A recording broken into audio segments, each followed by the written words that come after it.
Okay, mechanics video for your introduction. So, if we were together, I would show you a great film clip and I'll find it. It's from Wes Anderson's The Royal Tenenbaums. Okay, so in The Royal Tenenbaums, Bill Murray, who you may know, older guy, Bill Murray has a small role as like a psychiatrist.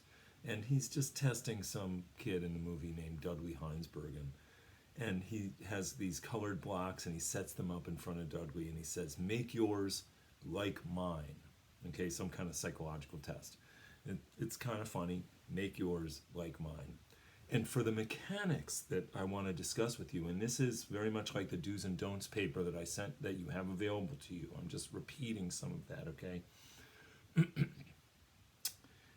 You should be making your papers like the papers you're reading. Okay, that's why I keep telling you, examine the papers for what they're trying to tell you, not just the content, but why they said it that way in that location, how are sentences connected.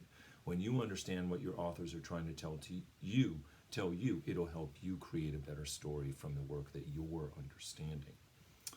Now, mechanically, make yours like mine, make yours like the papers that you read. You'll never, so in the do's and don'ts, you don't see John Smith of the University of Tennessee at Knoxville, right? Nobody says that.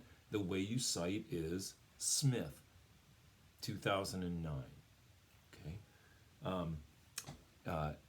You'll never see the name of an institution. So not only do we not need to know that Smith is at UT Knoxville, we don't need to know that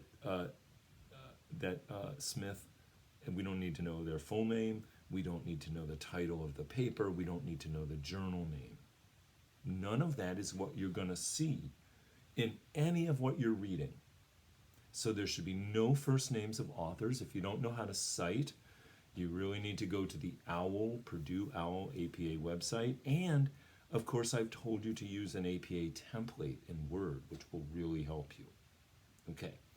If you're paying attention to the do's and don'ts page that I sent you, you will see. Don't use any first names, no institution names, no journal names, no titles of the articles. That just never happens. If you were needing to cite an extremely famous paper, you might be able to cite it by name, but that would be very rare. Okay. Don't do any quoting. You have to know what the authors are saying well enough that you are not quoting. Now, you might say, well, Dr. Haynes, I thought quoting is one way of citing. It is, but I don't want just quotes because I don't know that you understand. So, read again, make sure you understand, put the stuff away, rewrite it. It helps to transcribe from notes. Okay? So, a lot of the mechanics are in that do's and don'ts page, Be very careful with what's called colloquialisms, right? So don't say that something was broken down into or based on or based off of, okay? Those are all kind of colloquialisms, okay? Study was a model for another study, right? That's a good scientific way to discuss that something that might be based on something else. And certainly don't say based off, okay?